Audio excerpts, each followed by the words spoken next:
This video is about exponential functions and their derivatives, and I am going to take the approach to exponential functions through differential equations. And what I mean by that is I am going to propose the question, is there an f out there such that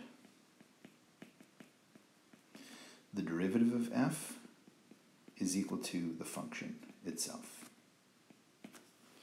So just to give a rough idea of what the answer to this question looks like, I'm going to just start with a point on the function. Let's say that's a point on the function somewhere. And you'll notice that the f value of this function is quite large, given the picture. And so that tells me that if this function is going to satisfy the equation, then the slope of that function had better be very steep. Exactly the same steepness as the height, if I can make that equivalence. And so that means I have a steep slope going through that point. Okay, well that means that if I go backwards in x a little bit, this way, I'm going to be going down, and so the next point on the function will be here. When I go to a lower value of x, f is lower, and so a lower f means a lower f prime, because f and f prime are the same value. So that means I now have a lower slope for f at this point. And again, we have a new location for f, and at that point we have yet again a lower slope, and so on. If we keep on doing this, what we find is a function that curves its way down. So what kind of functions look like that? Well, f of x equal a to the x is one possibility, but we have to ask the question, what value of a? So for example, does 2 to the x have this feature that its slope is exactly the same as the function values? Well, the answer to that particular one is no, but what we can do is we can hunt for another value of a for which this does work out. So what is the slope of the function a to the x?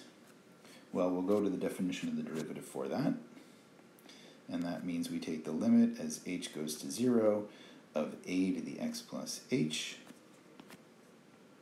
minus a to the x all divided by h. And you'll notice here that I have a to the x plus h is really a product of a to the x multiplied by a to the h. And that's because when you have a product of two numbers with the same base, you add the exponents, we can split that back up. And that means I can factor out an a to the x from the fraction. But you'll also notice that I'm taking the limit as h goes to 0. X is really effectively a constant from the perspective of this limit, right? I'm going to change the value of the h here, but I'm not changing the value of the x. So if I have it as a factor out in front, a to the x just acts like a constant multiplying the function, and so I can put the a to the x out all the way in front, and then I have the limit as h goes to 0 of a to the h minus 1 over h. Now this limit, now I'm not going to prove this, but I'm just going to make the claim that this limit exists for any a positive, and we don't want to mess with negative values of a here, or 0. And so for any a positive, this limit exists, and you can mess around with it on a calculator and try and figure out, for example, with a given a value, let's say a equal 2, you can plug in very small values of h, and I won't go crazy small, but I'll go pretty small. And for this one, what you end up with when you take the limit, well, not take the limit, but plug this into this expression up here, is you get a value for this quantity here, which, let's give it a name. So this is going to be some number r, but because r is going to be different for every a value I plug in, just to make the notation clear, I'm going to put a subscript a on it, and now we can figure out what is r2, and when I plug in a small but non-limiting h value, I get an approximate, and that gives me 0, if you plug this into your calculator, you can get this to 0.693. And in principle, this decimal should keep on going, but I have to go to smaller h's to get that right, and I'm just going to leave it at that. So this is clearly telling me that f of x, when I take its derivative, is, there's the f of x again, right? That's exactly f of x multiplied by some number. So the original equation up there, f prime of x equal f of x, was looking for an f prime of x that was equal to 1 times. What we have in general here is Ra times a to the x, which is f of x. And we found that R2 is 0.693. So 2 to the x does not solve this problem. 2 to the x, nope. So what number could we put in there? Well, we want to get an Ra value equal to 1. And the question is, what a value do we need to get a 1 from the Ra calculation? So we can try R3, and I'll leave it to you to plug in a small value of h into this limit up here and see what you get, but you should get a number slightly bigger than 1.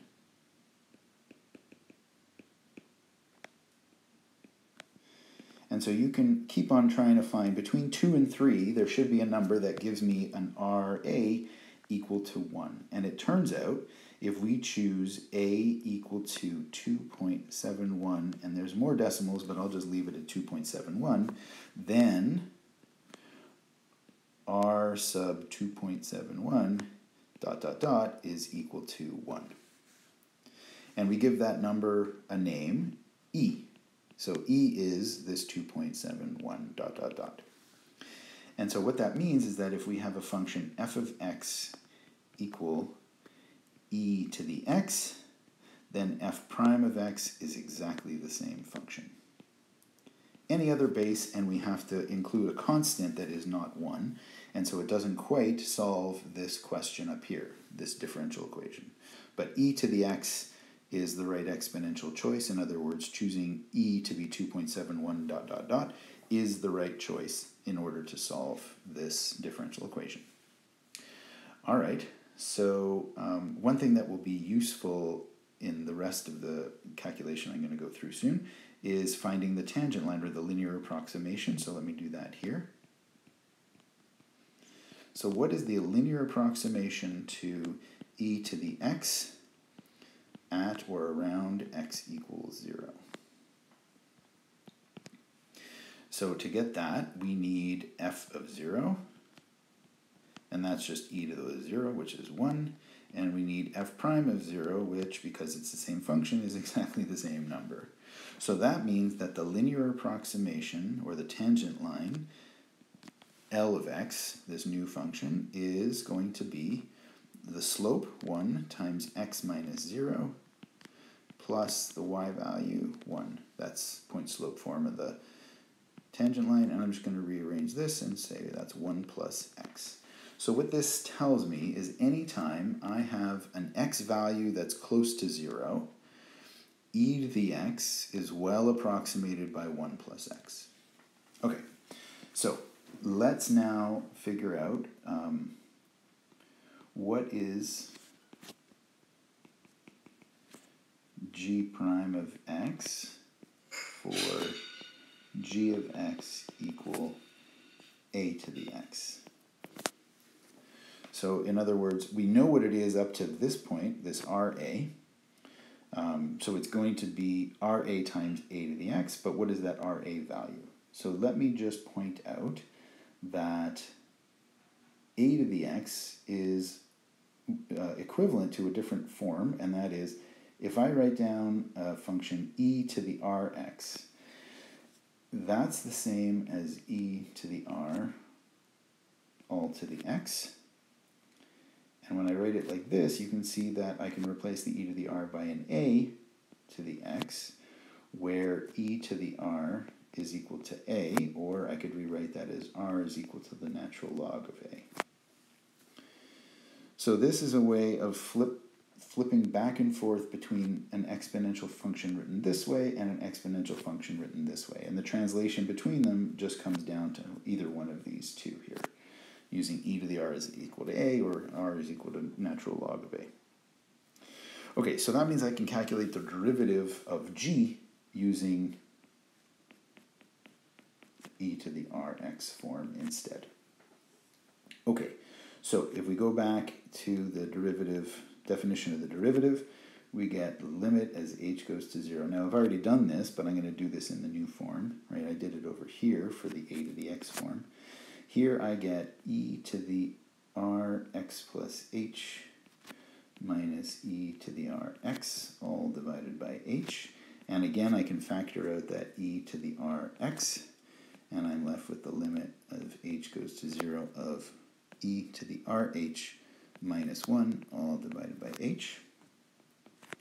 And now, here, I have, there's my e to the rx, which is the ax, and this is a different way of writing r sub a. And now, this piece right here, the e to the rh, h is going to be going to 0. So when h goes to 0, rh goes to 0, and this becomes very small. And when I have a small value of x in e to the x, I can replace e to the x by 1 plus x. So what I can do here, and because I'm taking the limit as h goes to 0, e to the rx is actually going to become more and more like 1 plus x, and in the limit they are effectively the same, meaning that I can replace the limit with an equal sign in front and write down this instead, 1 plus, and now here I plug in x, which in this case is r times h, which is going to be small when h goes to 0. And I'm left with this expression. And you can see, oh, I forgot my exponential.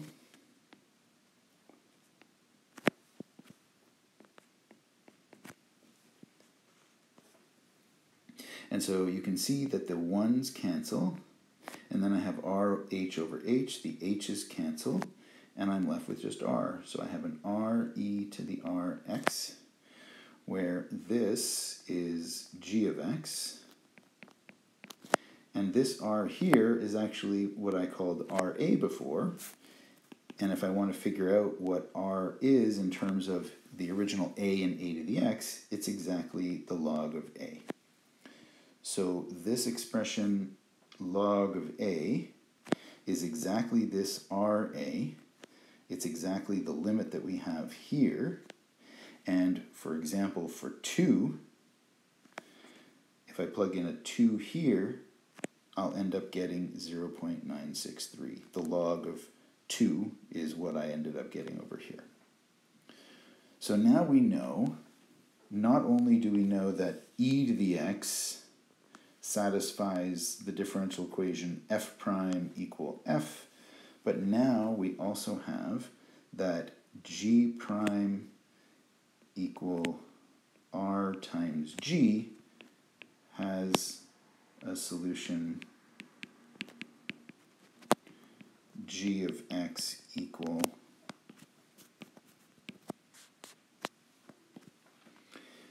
I can multiply by any constant because that'll still satisfy the equation, and here I have e to the rx, or I could write it as c a to the x, where a is equal to e to the r.